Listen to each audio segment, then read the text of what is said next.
وعلم لهم الليل نسلخ منه النهار فإذا هم مظلمون والشمس تجري لمستقر لها ذلك تقدير العزيز العليم والقمر قدرناه منازل حتى عاد كالعرجون القديم لا الشمس ينبغي لها أن تدرك القمر ولا الليل سابق النهار وكل في فلك يسبحون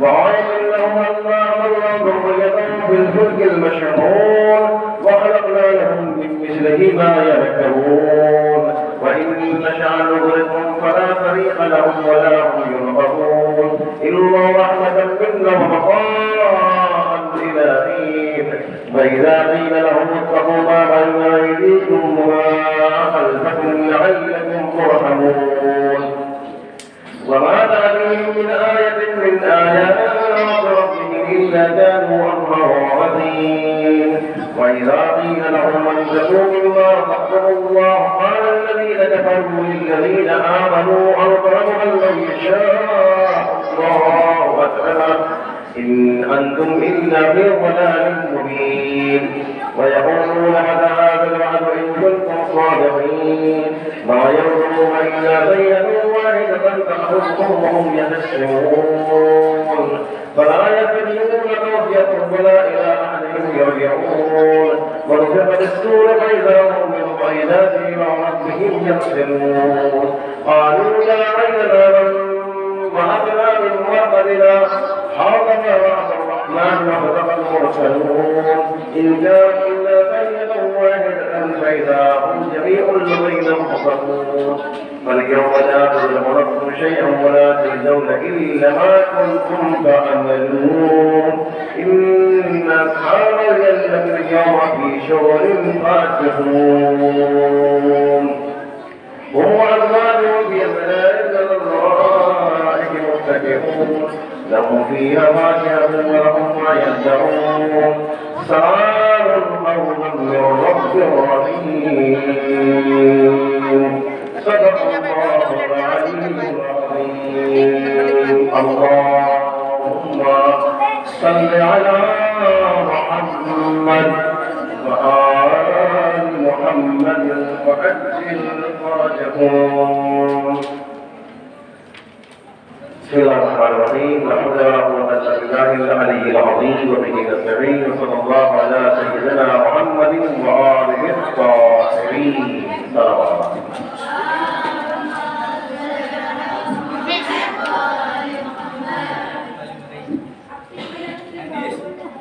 درس کے شروع کرنے سے پہلے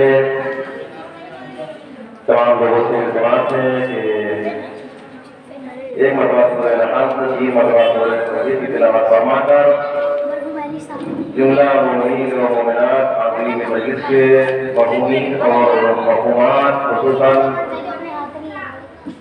برادر مرحوم سید شناخت سعید صاحب کے لیے سورہ فاتحہ پڑھ کر احسان فرمائیں بسم اللہ الرحمن الرحیم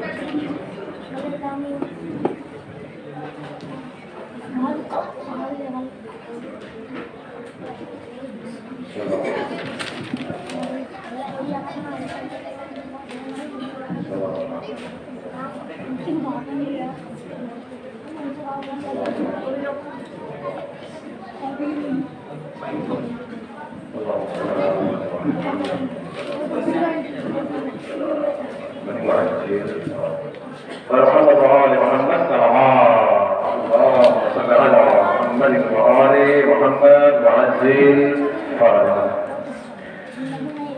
درس کا آغاز کرنے سے پہلے کچھ سوالات عنوان سے کہ اس کا جو ایگزام ہو رہا ہے انشاءاللہ جو آپ لوگوں نے اس درس میں سیکھا ہے حاصل کیا ہے لکھا ہے آیا خالی لکھا ہے یا اس کو ذہن نشین بھی کیا ہے یعنی یاد بھی کیا ہے تو یہ سوال امتحان جو انشاءاللہ ہوگا وہ 25 ماہ رمضان مبارک کو اسی ماہ مبارکہ میں برقرار ہوگا ایک چیز دوسری چیز یہ ہے کہ آج کلاس ہونے کے بعد کل چھٹی ہے جو کہ شب قدر ہے شب قدر میں تمام لوگ ایک دوسرے کو دعا میں انشاءاللہ ضرور یاد رکھیں گے، اس لیے کہ آپ خود سے اپنے لیے اگر دعائیں مانگیں گے ہو سکتا ہے کہ ہمارے دعا مانگنے میں ہماری زبان میں وہ تاثیر نہ پائی جاتی ہو کہ جو دعا کی قبولیت کا سبب نہ بنے۔ لہٰذا ہم آپ کے لیے دعا کریں گے، آپ ہمارے لیے دعا کریے، آپس میں آپ لوگ ایک دوسرے کے حق میں ضرور دعا کریے گا۔ سوالات کی جو روش ہوگی وہ موبائل پہ آ چکی ہے، لیکن فوٹو کاپی نہیں ہوگا جس کے ذریعے سے ہم آپ کی طرف آپ کو دکھا سکتے ہیں، لیکن ایک اشارتاً آپ کو بیان کر دوں کہ سوالات جو ہوں گے وہ صرف نشان مارنے کے ہوں گے، صرف نشان مارنے کے ہوں گے۔ مثلاً ایک سوال ہوگا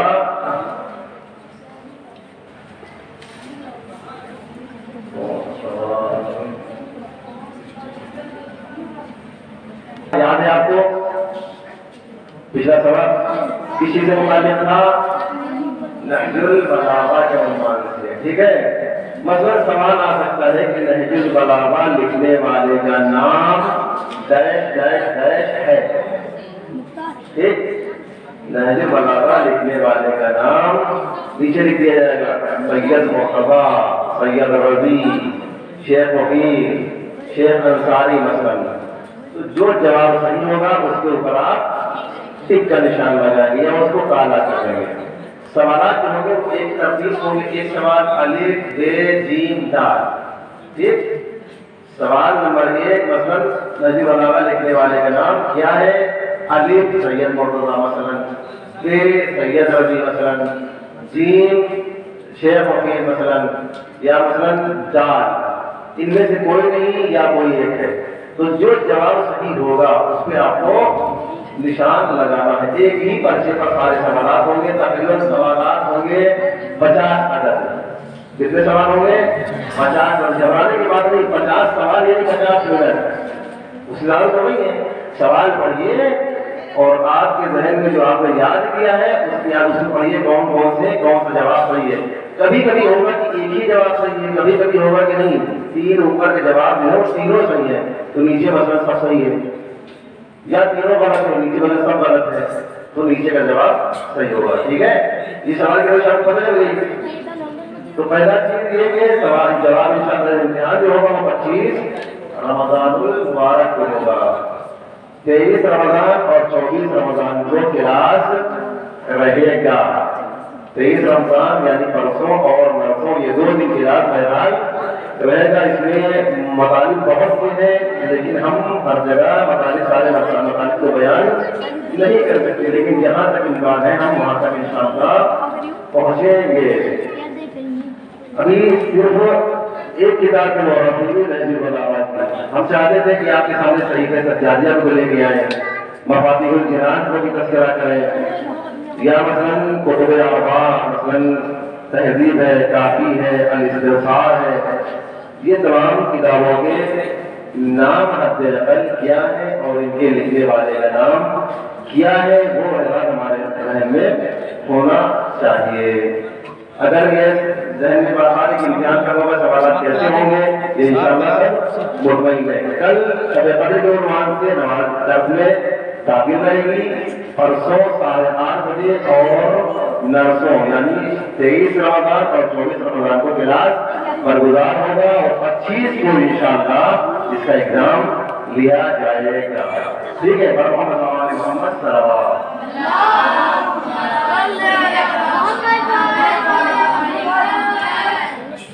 کلاس کا آغاز کرتے ہیں ایک حدیث ائمہ معصومین کا سہارا لیتے ہوئے۔ سب سے پہلے ایک حدیث ہم بیان کریں گے، اس کا ترجمہ کریں گے اور اس کے 1 یا 2 نقطے اس کے بارے میں بیان کریں گے، اس کے بعد اصل درس کا آغاز ہوگا۔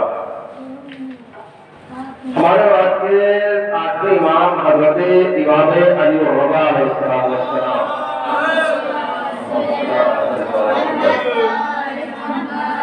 فرماتے ہیں یہ رمضان کا مہینہ ہے اور رمضان میں قرآن مجید نازل ہوا ہے جسے قرآن صامت کہتے ہیں۔ قرآن ثابت، ایک قرآن نازل ہے اور ایک قرآن ثابت ہے۔ قرآن نازل ائمہ اہل بیت علیہ السلام ہے اور قرآن مجید کو قرآن ثابت کہا جاتا ہے۔ امام رضا علیہ السلام قرآن مجید کو پڑھنے کی اہمیت بیان کرتے ہیں اپنی حدیث میں، فرماتے ہیں کہ من قرأ فی شہر رمضان آیۃ من کتاب اللہ، من قرأ فی شہر رمضان آیۃ من کتاب اللہ عز و جل، ہر وہ شخص جو ماہ رمضان مبارک میں قرآن مجید سے ایک آیت کی تلاوت کرے گا، ہر وہ شخص جو ماہ رمضان مبارک میں قرآن مجید سے ایک آیت کی تلاوت کرے گا، کمن کانا ختم القرآن فی غیرہ، گویا وہ ایسا ہے کہ جس نے پورے قرآن کی تلاوت کی ہو، من غیر فی غیر ہی من الشہور، دوسرے مہینوں کی بنسبت۔ کیا مطلب ہوا؟ ہر وہ شخص جو ماہ رمضان مبارک میں ایک آیت کی تلاوت کرے گا کتاب خداوند عالم سے، وہ ایسا ہی ہے کہ جیسے دوسرے مہینے میں اس نے پورا قرآن پڑھا ہو۔ تو رمضان کی اہمیت سمجھ میں آ رہی کہ رمضان مبارک میں ہم ایک آیت پڑھیں گے اور عام دنوں میں پورا قرآن پڑھیں گے، تو رمضان میں ایک آیت اور عام دنوں میں پورا قرآن پڑھنا یہ ایک جیسا ہے۔ پورا قرآن میں کتنے پارے ہیں؟ 30۔ کتنے سورے ہیں قرآن مجید میں؟ 114۔ بسم اللہ الرحمن الرحیم کتنے سورے قرآن میں؟ پورے قرآن میں 114۔ سوال یہ ہے کہ ایک سورہ ایسا ہے جس میں بسم اللہ الرحمن الرحیم نہیں ہے، اس سورے کا نام کیا ہے؟ سورہ توبہ۔ اس سورہ توبہ کا دوسرا نام ہے سورہ براءت۔ مشرکین سے، کفار مشرکین سے براءت کا اظہار اس سورے میں کیا گیا ہے۔ تو سورے ہو گئے 114، بسم اللہ ہو گئے 113، ٹھیک ہے۔ لیکن ایک سورہ قرآن مجید میں ایسا ہے کہ جس میں بسم اللہ الرحمن الرحیم کا ذکر پوری ایک آیت میں ہوا ہے، یعنی کچھ جملات پہلے ہیں، اس کے بعد میں بسم اللہ الرحمن الرحیم کا تذکرہ ہوا ہے۔ تو جس سورے میں بسم اللہ الرحمن الرحیم کا ذکر 2 مرتبہ ہوا ہے، یہ بھی سوال ہو سکتا ہے، اس سورے کا نام سورہ نمل ہے۔ سورہ نمل، نمل کسے کہتے ہیں؟ چیونٹی کو کہتے ہیں، چیونٹیوں والا سورہ۔ یہاں سے بات سمجھ آ گئی کہ ہر شخص یعنی جو ہے رمضان مبارک میں ایک سورے کی ایک آیت کی تلاوت کرے گا، گویا وہ ایسا ہی ہے کہ جیسے عام دنوں میں یعنی رمضان کے علاوہ پورے قرآن کو ختم کیا ہو۔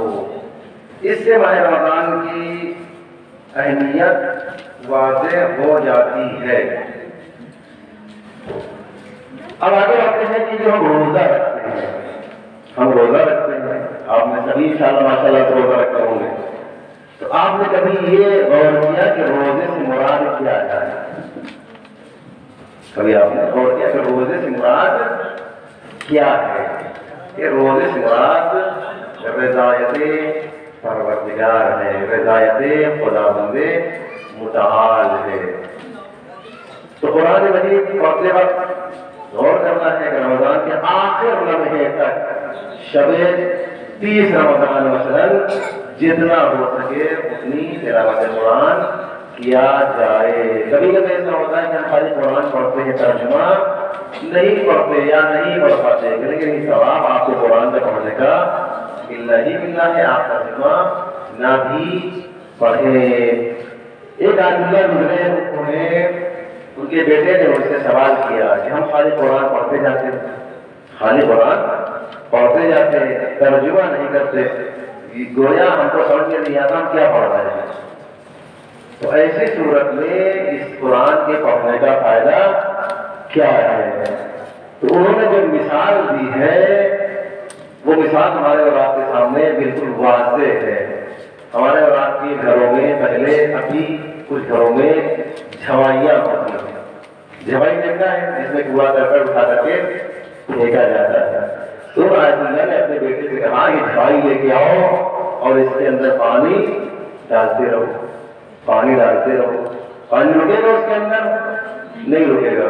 1 بالٹی ڈالیے، 2 بالٹی ڈالیے، 10 بالٹی ڈال دیجیے، 20 بالٹی ڈال دیجیے، لیکن پانی اس کے اندر رکنے والا نہیں ہے. لیکن جب اتنی 20-50 بالٹی ڈالنے کے بعد وہ جھوائی سوکھتی ہے تو اس جھوائی میں جو داغ رہتا ہے، جو دھبا رہتا ہے، جو گندگی رہتی ہے، جو کثافت رہتی ہے، وہ اس جھوائی سے صاف ہو جاتی ہے. تو قرآن بغیر ترجمے کی اگر ہم پڑھیں گے تو ہمارے دل و دماغ میں ہمارے اندر جو گندگیاں ہیں، جو کثافتیں پائی جاتی ہیں، وہ بھی اسی طریقے سے صاف ہوتی رہیں گی. انشاءاللہ بات واضح ہے؟ انشاءاللہ بات واضح ہے.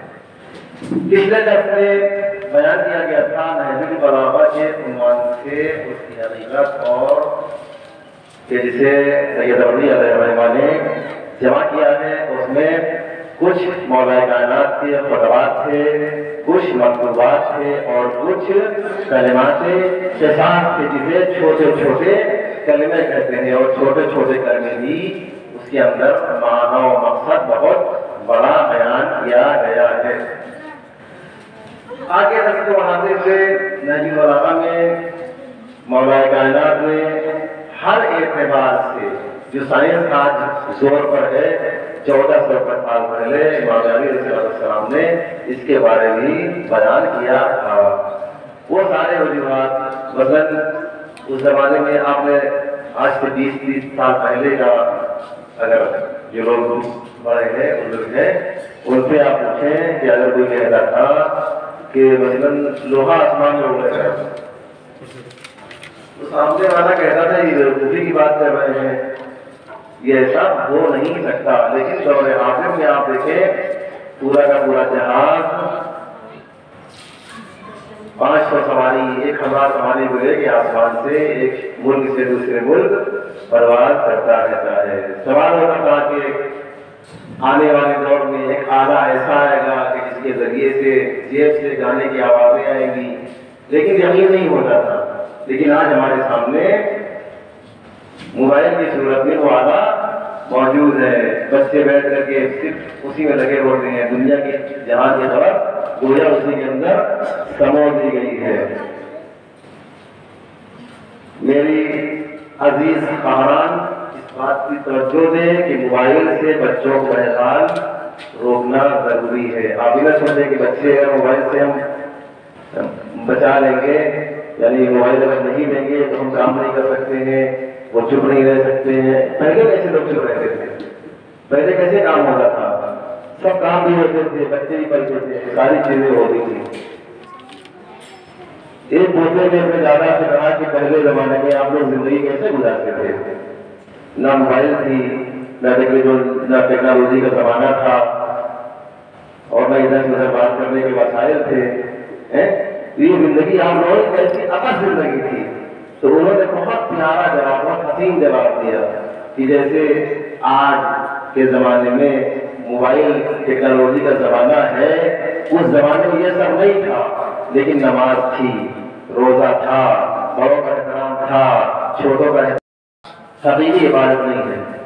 اس لیے کہ تاجر لوگوں کی طرح جب کوئی انسان معاملہ کرتا ہے کسی سے ایک دوسرے کے معاملات میں، تو جس طرح سے تاجر حضرات کا ہم و غم فقط نفع اور انعام کی صورت میں ہوتا ہے، کسی کی اطاعت اس کی نظر میں نہیں ہوتی. صرف اور صرف یہ چاہتا ہے کہ ہمارا جو بزنس ہے، ہمارا جو کاروبار ہے، ہمارے اندر جو لالچ پائی جاتی ہے انعام کی، ہم کس وجہ سے اس کام کو انجام دے رہے ہیں. امام نے فرمایا یہ عبادت حقیقی نہیں ہے، یہ عبادت تاجروں کی عبادت ہے. اسی طریقے سے دوسری عبادت جو غلاموں کی عبادت ہے، إِنَّا مَنْ عَبْدَ اللَّهَ رُحْبَةً فَتِلْكَ عِبَادَةُ عبید غلاموں کی عبادت ہے. کچھ لوگ خوف خدا سے اس کی عبادت کرتے ہیں اور یہ بھی حقیقی عبادت نہیں ہے بلکہ غلاموں والی عبادت ہے. جیسے ایک غلام مجبوراً اپنے مالک کی اطاعت کرتا ہے گویا ہم پروردگار کا خوف رکھتے ہوئے اس کی عبادت کرتے ہیں. اس کی نظر یہ نہیں ہوتا کہ عابد بھی گویا خدا کی عظمت کا معترف نہیں ہے بلکہ مجبوراً خدا کے سامنے سر جھکا رہا ہے. تو یہ عبادت کا نام عبادت غلاموں کی عبادت جیسی شمار کی جائے گی. اسے عبادت عبید کہا جاتا ہے. تیسری عبادت اِنَّ قَوْمَ عَبْدَ اللَّهَ شُكْرًا کہ جو حقیقی عبادت کے معنی میں ہے وہ تیسری عبادت کا ذکر کیا گیا ہے کیونکہ عبادت کرنے والا یہاں پر اپنے منعم حقیقی کو یاد کر کے عبادت کرتا ہے. یہاں نہ لالچ ہے نہ خوف ہے. جب بھی ہمیں کوئی نعمت ملے گی ہم شکر معروف کریں گے. ائمہ معصومین کے واقعات اور ان کی زندگی کے پہلو آپ حضرات سماعت کرتے رہتے ہیں حتیٰ کہ جب مولا کائنات علیہ السلام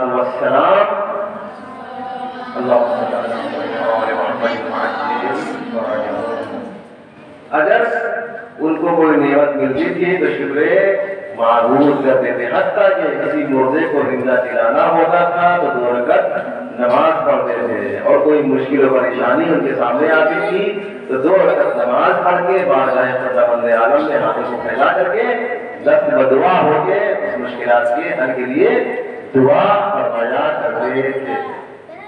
عبادت کے آثار سے ایک اہم اثر یہ ہے کہ یہ عبادت انسان کے دلوں کو نورانی بناتی ہے. انسان کے دلوں کو نورانیت عطا کرتی ہے جو عبادت ہے. دل کی تجلیات جو ہے وہ خدا کا محبت بنا دیتی ہے. امام علیہ السلام اس اثر کے بارے میں فرماتے ہیں کہ اللہ تعالی جعل الذکر جلان للقلوب. فرماتے ہیں خدا نے ذکر یعنی عبادت کو دلوں کی روشنی قرار دیا ہے. جتنی عبادت کرتے جائیں گے روشنی دلوں کی بڑھتی جائے گی, دلوں کی روشنی میں اضافہ ہوتا جائے گا. ایسے ہو سکتا ہے ہمیں درس میں, لیکن ذہن میں یہ بھی ہے ہم آپ ہوتے اصل انسان ہی نہ سوچنے کا, لیکن بزرگ پائے گئے انسان سے نہج البلاغہ جنہوں نے لکھی ہے. اچھا نہج البلاغہ کون سی صدی میں لکھی گئی یہ وقت نوٹ کر لیجیے. سن 400 ہجری میں اس نہج البلاغہ کو سید رضی نے لکھا ہے. 400 ہجری میں, ہجری سال کون سا چل رہا ہے 1446, تو 1046 سال پہلے یہ کتاب نہج البلاغہ ہمارے آپ کے سامنے آ گئی تھی. 1046 سال پہلے, یعنی 400 سال میں کتاب مکمل ہو گئی. اب آپ سوچیں پہلے کتنے کیسے کیسے عالم پائے جاتے تھے, کیسے کیسے علماء پائے جاتے تھے اور ان کا مرتبہ کیا تھا. تو ان کے ذہن میں یہ آیا کہاں امام حسن کہاں امام حسین, اور ہم جیسے ان کو درس دیں گے 10 سبق پڑھائیں گے. وہ امام معصوم, ہم غیر معصوم, وہ نوری ہیں ہم پاکی ہیں. ان کی خلقت نور سے ہوئی ہے, ہماری خلقت خاک سے ہوئی ہے. خاک کا مرتبہ نور سے بہرحال کمتر ہے, نور کا مرتبہ بہرحال خاک سے بلند ہے. یہ کیسے ہو سکتا ہے؟ لیکن ذہن میں سوال ہے کہ عام خواب جو ہوتے ہیں ضروری نہیں ہے کہ اس کی تعین ہو, لیکن اگر نبی اور امام کے خواب کسی عالم کے کسی عالم دین کے خواب میں آتے ہیں تو وہ خواب سچا ہو جایا کرتا ہے. صبح اٹھے میرا دل میں اطمینان ہے, گئے مسجد کعبہ میں بیٹھے ہوئے ہیں, درس دینا شروع کیا. تھوڑی دیر کے بعد کیا منظر دیکھا کہ ایک جلیل القدر بیوی ہے جو اپنے دونوں بچوں کو اتفاق سے سید ربیع اور سید مرتضیٰ کی ماں کا نام بھی فاطمہ ہے. ان کی ماں کا نام بھی فاطمہ ہے. ایک ہاتھ پکڑے ہوئے سید ربیع ہیں, ایک ہاتھ پکڑے ہوئے سید مرتضیٰ ہیں. خواب کیا دیکھا تھا؟ جناب سیدہ حسن و حسین کو لے کے آ رہی ہیں, یہ میرے بیٹے ہیں, ان کو سبق پڑھاؤ. تو سید مرتضیٰ اور سید ربیع اس عنوان سے ان کی ماں لے کے آئی, جو خواب دیکھا تھا یہ میرے بیٹے ہیں, ان کو درس پڑھاؤ. تو جناب سیدہ نے ان کو اپنی اپنے بیٹے کا لقب دیا، یہ میرے بیٹے ہیں، انہیں آپ درس دیجیے۔ یہ واقعہ میرا ایک بہت اہمیت کا حامل ہے اور انہوں نے ان کو پڑھانا بھی ہے۔ اگلی کتاب کا نام ہے صحیفہ سجادیہ، دوسرا منبع۔ سب سے پہلی کتاب ہم نے پڑھ لی نہج البلاغہ، جس کی مختصر جملوں میں مرغی ہو چکی ہے۔ اب ہے صحیفہ سجادیہ۔ صحیفہ سجادیہ قرآن کے بعد نہج البلاغہ، نہج البلاغہ کے بعد صحیفہ سجادیہ، اور اس صحیفہ سجادیہ کو اخت القرآن بھی کہا جاتا ہے۔ صحیفہ سجادیہ کو اخت القرآن بھی کہا جاتا ہے۔ الف کہتے القرآن، قرآن کی بہن۔ صحیفہ سجادیہ کو قرآن کی بورڈ سے کہا ہے کہ بورڈ مل جاتا، اس کا نام لکھ دیا جاتا، بورڈ نہیں ہے۔ نام لکھنے میں اگر کوئی مشکل ہوگی تو پوچھ لیجیے گا، ٹھیک ہے؟ تو صحیفہ سجادیہ سب سے پہلا یہ صحیفہ سجادیہ ایک کتاب ہے جو دعاؤں کا مجموعہ ہے۔ صحیفہ سجادیہ یہ دعاؤں کا مجموعہ ہے۔ اس کی دعاؤں کا ہمارے وہاں سے چوتھے امام، امام زین العابدین علیہ السلام۔ تو سب سے پہلا یہ ہو گیا کہ صحیفہ سجادیہ امام سجاد، امام زین العابدین علیہ السلام کی دعاؤں کا مجموعہ ہے۔ ٹھیک، آگے بڑھتے ہیں۔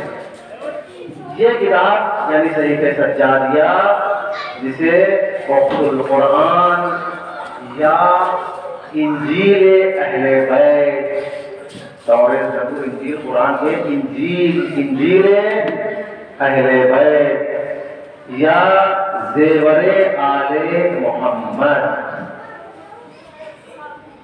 اور اخت القرآن، کتنے نام ہو گئے؟ 3 نام ہو گئے۔ انجیل اہل بیت، زیور آل محمد اور اخت القرآن۔ تو صحیفہ سجادیہ کو اخت القرآن، زیور آل محمد، انجیل اہل بیت کے نام سے جانا جاتا ہے۔ شیعہ اہل بیت کے چوتھی امام امام سجاد علیہ السلام سے منقول 45 دعائیں اس صحیفے میں موجود ہیں۔ دعائیں تو اور بھی ہیں، تقریباً 75 دعاؤں کا تذکرہ ہے، لیکن 45 دعائیں جو یہاں پر اس کتاب میں موجود ہیں۔ صحیفہ سجادیہ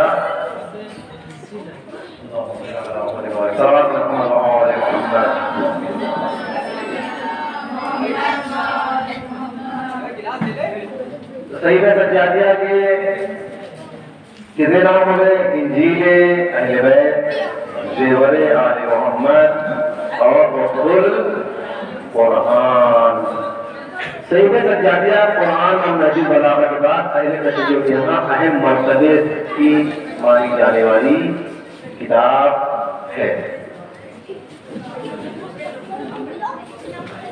دیکھو سوال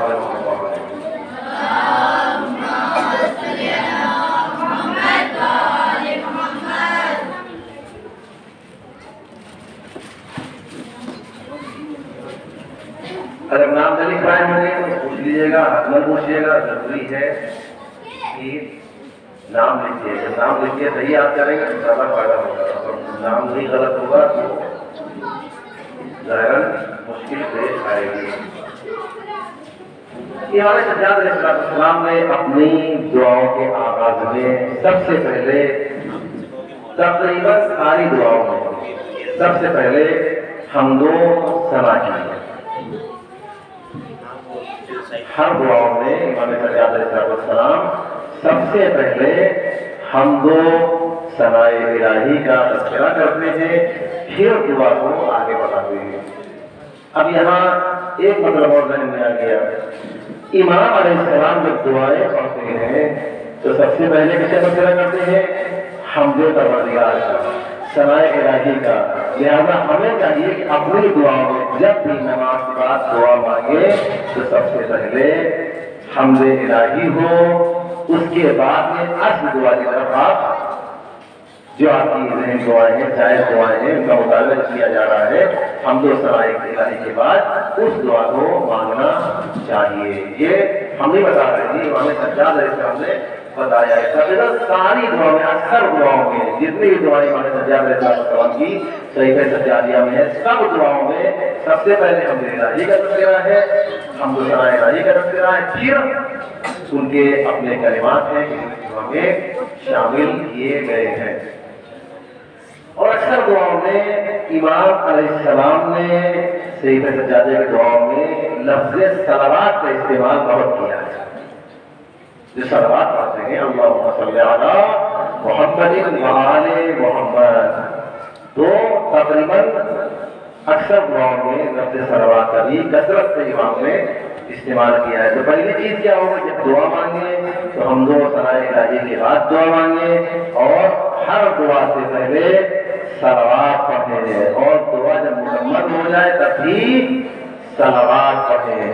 جب دعا انسان مانگتا ہے اور صلوات پڑھتا ہے تو اس کی دعا بارگاہ معبود میں قبول ہوتی ہے۔ اگر صلوات نہ پڑھی جائے تو روایت ہے کہ وہ دعا آسمان اور زمین کے درمیان میں گھما پھرا کرتی ہے، اسے منزل مقصود تک پہنچنے میں تاخیر ہوتی ہے۔ تو ایک مسئلہ سمجھ میں آ گیا کہ دعا سے پہلے حمد و ثناء الہی اور بالآخر دعا میں صلوات کا تذکرہ ضروری ہے۔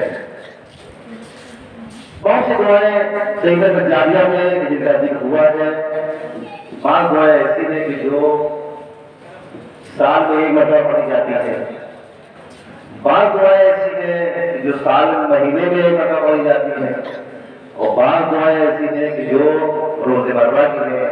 نماز صبح کے بعد کی دعا الگ ہے، ظہرین کی الگ ہے، عشاء مغرب و عشاء کی دعائیں الگ ہیں۔ یعنی کہ وہ دعائیں کہ جو سال میں ایک مرتبہ پڑھی جاتی ہیں، مثلاً دعا کون سی ہے، دعائیں عرفہ کہہ لیجیے، دعائیں عرفہ، روز عرفہ کی دعا پڑھی جاتی ہے، وہ سال میں ایک ہی مرتبہ پڑھی جاتی ہے۔ اس دعا کا تذکرہ صحیفہ سجادیہ میں ملتا ہے۔ یا استقبال ماہ رمضان، جو ماہ رمضان کا استقبال کرتے ہیں، اس سلسلے کی دعائیں وارد ہیں جسے ہمیں پڑھنا چاہیے۔ یا بجائے ماہ رمضان وہ بھی سال میں ایک مرتبہ پڑھی جاتی ہے۔ بعض دعائیں مہینے میں پڑھی جاتی ہیں، جیسے چاند دیکھنے کی دعا، چاند نظر آیا اس کے سلسلے میں دعا وارد ہوئی۔ یہ ساری دعاؤں کا تذکرہ صحیفہ سجادیہ میں موجود ہے۔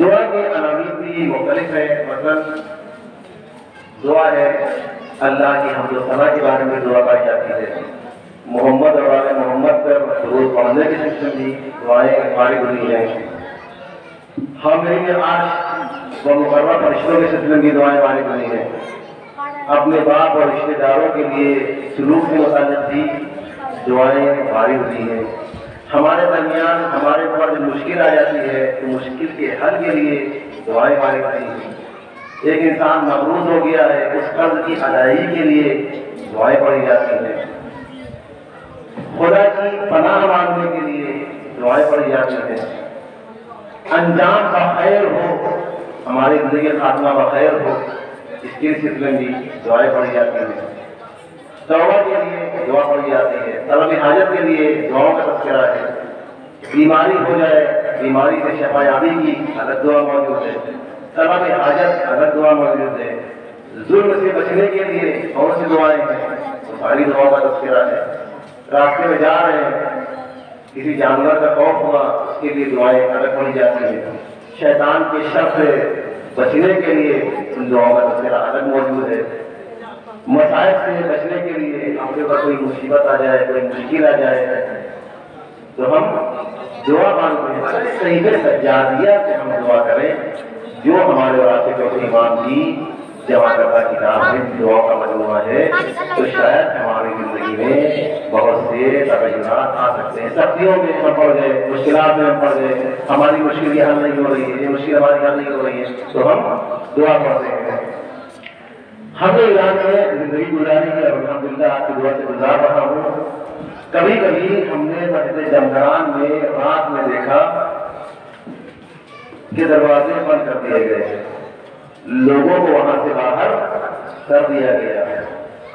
جب ہم دیکھتے ایک مرتبہ ہوا، 2 مرتبہ ہوا، 3 مرتبہ ہوا، تو ہم نے وہاں کے خادمین سے پوچھا کہ یہ جمعرات تو تقریباً شب و روز کھلا رہتا ہے، یہ کبھی کبھی بند کیوں ہو جاتا ہے؟ تو وہ کہتے ہیں کہ جب کوئی عالم بزرگ یا آیت اللہ خامنئی یا ان کی جیسی علماء وہاں پر تشریف لاتے ہیں تو دروازوں کو بند کر دیا جاتا ہے۔ کیوں؟ تاکہ ان کی زندگی کے لیے مشکل نہ ہو۔ وہ کس لیے آتے ہیں؟ تہران سے 135 کلومیٹر کا سفر ہے، اور آدمی میں آتے ہیں، دعا مناجات کرتے ہیں، اور آدمی میں واپس بھی چلے جاتے ہیں۔ یہ کہاں سے سیکھا؟ یہی مجموعہ دعاؤں کا جو مجموعہ یہاں سجاد علیہ السلام کا ہے، یہ اسی کا نتیجہ ہے۔ یا حرم معصوم سلام اللہ علیہ جو 24 گھنٹے میں 1 سیکنڈ کے لیے بند نہیں ہوتا۔ الحمدللہ 11 سال سے ان کی جواب میں رہنے میں تربی حاصل ہے، اور تقریباً روز آپ کی طرف سے یا وہ کی طرف سے میں کوئی زیادہ بھی ہوتا ہوں، روز جاتا بھی ہوں۔ کبھی کبھی رات میں 12 بج گیا، 1 بج گیا، ذریعے کے بعد خالی کر دیا گیا۔ کیوں؟ کسی ایسے کی آمد ہے کہ جس کی زندگی خطرے میں ہے، اس کے اوپر کوئی مشکل پڑا رہی ہے، اس کو سختیوں میں مشکلات میں ہے، تو معصوم رسول کی بارگاہ میں آتا ہے، دعا کرتا ہے، اور رات وہیں سے واپس ہو جاتا ہے۔ ایک مسئلے گزرے ہیں جن کا نام ہے ملا صدرہ۔ اگر نام نہ سنا ہو تو نام سن لیجیے۔ ملا صدرہ ایک فلسفی، بہت بڑے فلسفی ہے۔ ایک بحث میں پہنچے جو فلسفی بحث تھی، اس بحث کا نام بھی ظاہراً عاجل و معدول ہے۔ جب میں اس بحث پر پہنچا تو ہمیں سمجھ میں نہیں آ رہا تھا، یہ بحث ہمارے حل نہیں ہو رہی تھی، اور میں اتنا بڑا فلسفی وہ لوگ ہیں کہ اتنی چھوٹی سی بحث آپ حل نہیں کر پائے۔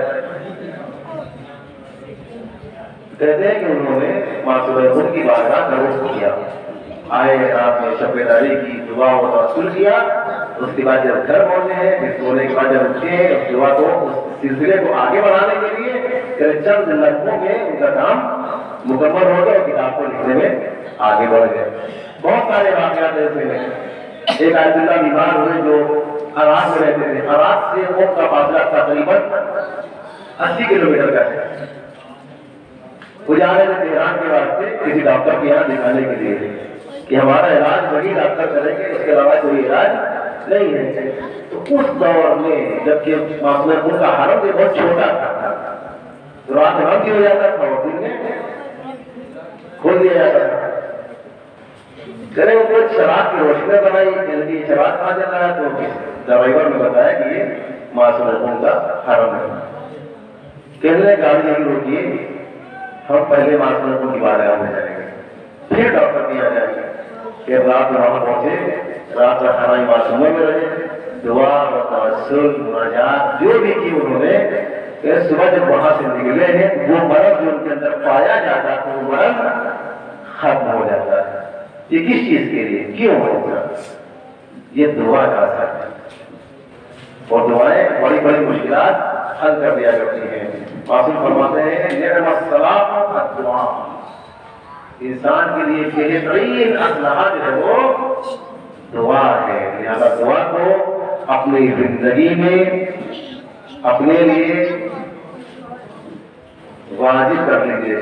جب بھی کوئی مشکل ہو، جب بھی کوئی پریشانی ہو تو دعا پڑھیے۔ ایک انسان قرض لے لیتا ہے، اب قرض کی ادائیگی اس کے لیے بہت سخت ہو رہی ہے، امام نے فرمایا ایک دعائے ادائے قرض بھی ہے، اس دعا کا اپنے ذکر دے رہیے، انشاءاللہ مولا آپ کو آپ کی مدد کو پہنچ جائے گا۔ تو یہ دعا کا سلسلہ جو ہمارے اور آپ کے درمیان ہمارے آپ کے چوتھے امام نے دعا کا سلسلہ بتایا ہے۔ ختم قرآن سلسلے میں ہے، استقبال ماہ رمضان، وداع ماہ رمضان، عید فطر، عید جمعہ، روزہ عرفہ، عید ضحیٰ، تو یہ ساری چیزیں بولا کہ آگے انتصار، غموں اور اندیشوں کا ازالہ، اس تمام چیزوں کے سلسلے میں دعائیں ہماری ہوتی ہیں۔ آج عہد کر لیجیے جب بھی کوئی ہمارے اوپر مشکل آئے گی کسی طریقے کی، تو اس سلسلے میں صحیح طریقے سے جانیا کہ جو امام کی دعاؤں کا مجموعہ ہے اس کا سہارا لیجیے، اور اس میں جو وارد دعا ہے اس سلسلے میں اس دعاؤں کا ورد کرتے رہیے، انشاءاللہ وہ مشکلات آپ کی حل ہوتی جائیں گی۔ اگر بات جہاں تک سمجھ میں آ رہی ہے تو انشاءاللہ بات کو آگے بڑھایا جائے، کیونکہ ظاہراً وقت جو ہے وہ ختم ہو چکا ہے۔ کل کی وجہ سے انشاءاللہ پھر چھٹی رہے گی، اور اگلے 2 دن جو بچیں گے انشاءاللہ وفاتی گلجران سے متعلق آپ کے سامنے رکھ دیا جائے گا، اور اگلا آخری درس جو 24 رمضان کو ہوگا اس میں انشاءاللہ جو شیعہ مرادی کی کتابیں ہیں، جو بنیادی کتابیں ہیں، ان کا ذکر اور ان کی مختصر کا ان کے لیے تعارف آپ کی خدمت میں عرض کیا جائے گا۔ وصلی اللہ علی محمد وآلہ الطاہرین۔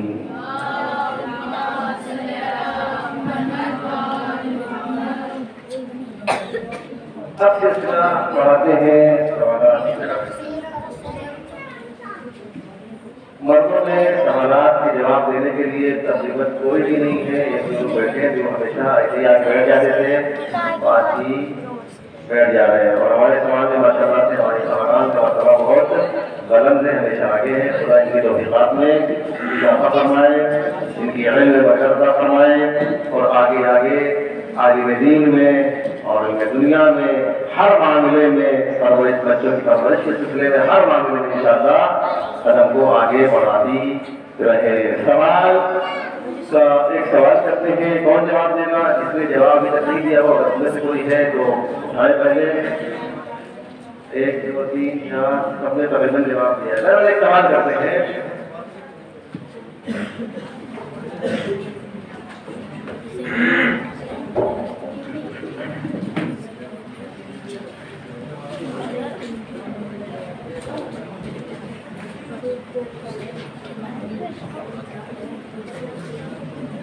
سب سے آسان سا سوال اس میں بہت سے چھوٹے بچے نے اگر وہ جواب دینا چاہیں تو بہت آسان سوال ہے۔ جو چھوٹے بچے ہیں ان میں کون کون ہیں؟ آپ جواب دیں گے؟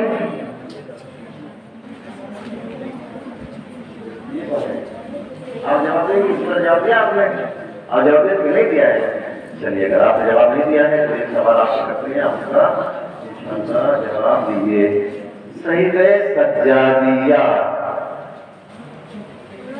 نام بھی واضح ہے، ایک دم آسان ہے۔ صحیفہ سجادیہ کون سے امام کی دعاؤں کا مجموعہ ہے؟ ادھر کوئی دیکھے گا، شاباش نام بتائیے۔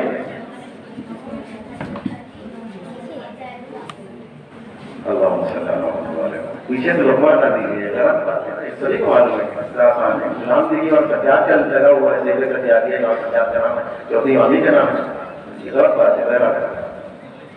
کیا نام ہے آپ کا؟ القما زہرا۔ القما زہرا کے لیے ان کے بعد درجات کے لیے آپ لکھتی نہیں ہے، لیکن جب آیا کے لیے تو قلم ساتھ لے کے آئے گا، لکھا کرے، ٹھیک ہے؟ ٹھیک ہے، حوصلہ افزائی کے لیے بابا زبل نعرے صلوات۔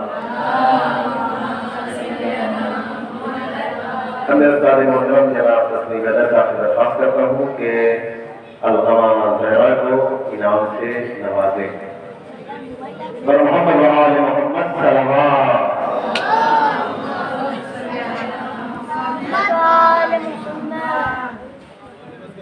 ماشاء اللہ، ایسا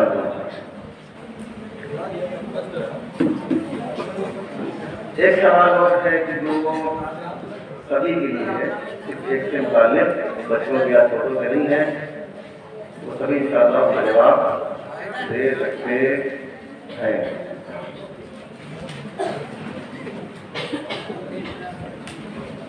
کہاں چلا گیا؟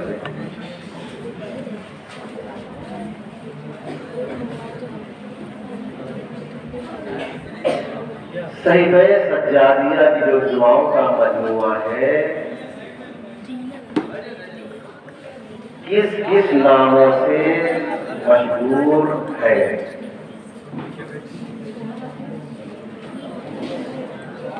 بتا بیٹا جواب کہاں؟ صحیفہ سجادیہ کس نام سے معروف ہے؟ بولے آپ بتائیے۔ جناب تسلیم بدر صاحب سے درخواست کرتا ہوں کہ اپنے دست مبارک سے طاہرہ بانو سلمہ کو انعام سے نوازیں. ان کی صحت سلامتی کے لیے یہ تمام درجات کے لیے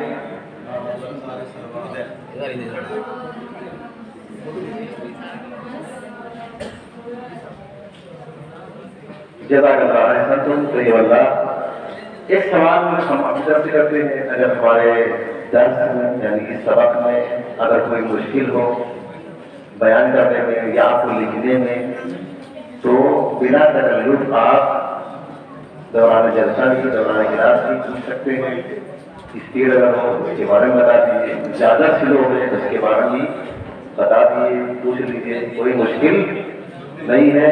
ہم آپ ہی گھر کے رہنے والے ہیں، آپ ہی گھر میں رہتے ہیں، آپ لوگ سب ہمارے ہم آپ کے بغیر تکلف کے بغیر ذہن کے آپ سوال کر سکتے ہیں. انشاءاللہ کل ہمارے شب قدر کی عنوان کی چھٹی ہے، پرسوں اور پرسوں یعنی 23 رمضان اور 24 رمضان کو حتماً کلاس میں شرکت کریے. 25 رمضان کو اسی امام بارگاہ میں امتحان برقرار ہوگا. جو برادران اور خاندان پابندی وقت سے آتے ہیں ان سے گزارش ہے کہ وقت پر تشریف لائیں اور اس سے درجے سے استفادہ کریں. سب مل کر کے مطلب بڑے خوش ہوتے ہیں. بسم اللہ